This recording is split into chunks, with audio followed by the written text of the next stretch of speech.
Trifles the best. আসসালামু আলাইকুম।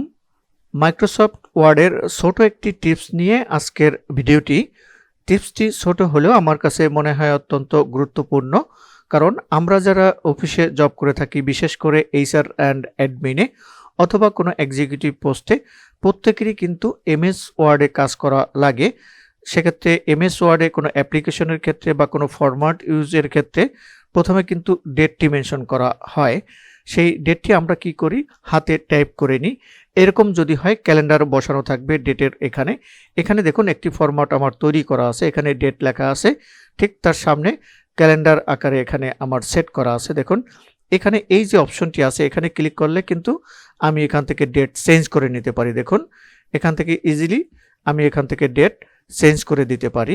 এই কাজটি কিভাবে আমরা করব এমএস ওয়ার্ডে, সেই বিষয়েই কিন্তু আজকের ভিডিওটি। তো এর জন্য আমি আরেকটি নতুন ফাইল ওপেন করব। তো এখানে আমি আরেকটি ফাইল এখানে ওপেন করে নিলাম। দেখুন এখানে কিন্তু এই ফরম্যাটটি করা নাই। আমরা এখন এই কাজটি করব, কিভাবে এখানে ক্যালেন্ডার আমি বসিয়ে দেব। এর জন্য আমাকে দেখুন উপরে যে এই যে ডেভেলপার ফাংশনটি আছে, এই ডেভেলপার ফাংশনে আমরা এখানে অন্য জায়গাতে থাকলে আমরা এখানে ডেভেলপার ফাংশনে ক্লিক করব। ক্লিক করার পরে দেখুন এই পাশে আমার কিছু অপশন আছে, ফাংশন আছে এই ডেভেলপার এই ফাংশনের এখানে।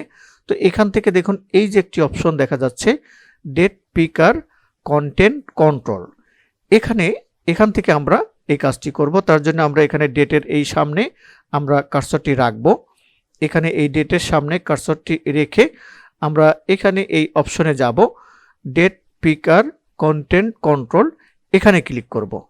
এখানে ক্লিক করলেই দেখুন এখানে কিন্তু আপনার একটি ফাংশন চলে আসছে। এখন এখানে ক্লিক করলে এই যে দেখুন এখানে ডেট যদি আপনি এখানে দেন, এভাবে আসবে, এই যে 1/11/2024। আমরা যদি এখানে যদি অন্যভাবে সেট করে নিই, সেক্ষেত্রে আমরা এখানে ক্লিক করব। এই ফাংশনে আমরা এখানে যে কোনো জায়গায় ক্লিক করে আমরা উপরে দেখুন এখানে প্রপার্টিস নামে একটি ফাংশন আছে, এই প্রপার্টিস ফাংশনে ক্লিক করব।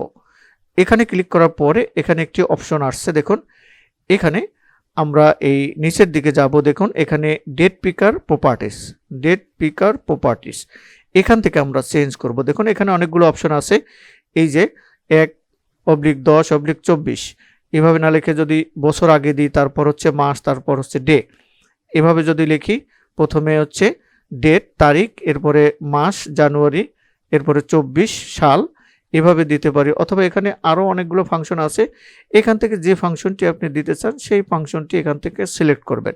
ধরুন আমি এই ফাংশনটি দেব, এই অপশন, এই যে প্রথমে তারিখ, তারপর মাস লেখা, এরপর হচ্ছে সাল, এখানে সিলেক্ট করলাম। সিলেক্ট করার পরে আমরা নিচে দেখুন এখানে যে ওকে বাটনটি আছে, ওকে বাটনে এখানে ক্লিক করে দেব। ওকে বাটনে ক্লিক করলে দেখুন এখানে কিন্তু এখন এভাবে চলে আসছে, প্রথমে তারিখ, তারপর মাসের নাম, এখানে জানুয়ারি লেখা আছে, তারপর হচ্ছে এখানে সাল 2024। এখন এখানে আমরা ক্লিক করে আমরা যেমন ধরুন এখানে আজকে 10 তারিখ, আমরা এখানে 10-এ সিলেক্ট করে দিলাম। অথবা আপনি কোনো পিছনের ডেট বসাতে চান, সেক্ষেত্রে এইখান থেকে এই যে এখানে ক্লিক করে আপনি পিছনের পরের আগের বছরে আপনি চলে যেতে পারেন। অথবা সামনের কোনো মাসের ডেট বসাবেন, সেক্ষেত্রে এইখানে এই যে এই ডান পাশে ক্লিক করে আপনি ডেটটি ধরুন এপ্রিলের ডেট বসাবেন, সেক্ষেত্রে এখানে এই বসিয়ে দিলেন। দেখুন 11 এপ্রিল 2024, আমরা আজকের ডেটই বসাবো। এখানে আমরা জানুয়ারি মাসে যাব, জানুয়ারি মাসের 10 তারিখ, 10-এ সিলেক্ট করে দিলাম। ক্লিক করার পরে দেখুন অটোমেটিক কিন্তু এখানে ডেটটি চলে আসছে, আমাদেরকে টাইপ করে আর লেখা লাগতেছে না। এরকম ফরম্যাট যদি আপনি তৈরি করে রাখেন, শুধুমাত্র তৈরি করার পরে এখানে শুধু অনলি এখানে ক্লিক করে আপনি পুরো ডেট কিন্তু চেঞ্জ করে দিতে পারবেন। এখানে আরেকটি সুবিধা আছে, আপনি যখনই এখানে ক্লিক করবেন তখনই কিন্তু কারেন্ট ডেটটা এখানে মার্কিং করা থাকবে। ধরুন আপনার ডেট মনে নাই, আজকের কত তারিখ আপনার মনে নাই, কি করবেন? একটু চিন্তা করে আপনার তখন লিখতে হবে, বা আরেকজনের কাছে জিজ্ঞেস করে লিখতে হবে। কিন্তু এরকম ক্যালেন্ডার আকারে বসানো থাকলে সেক্ষেত্রে আপনি যখনই এখানে ক্লিক করবেন, আপনার কিন্তু আজকের কারেন্ট ডেটটা এখানে মার্কিং করা থাকবে। এই ফরম্যাট ব্যবহার করলে এই সুবিধাটা কিন্তু আপনি পাচ্ছেন। আশা করি বুঝতে পেরেছেন এই কাজটি কিভাবে করতে হয়।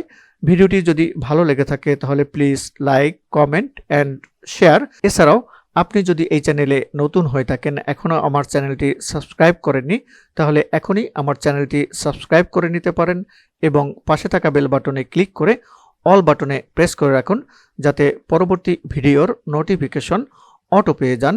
আল্লাহ হাফেজ।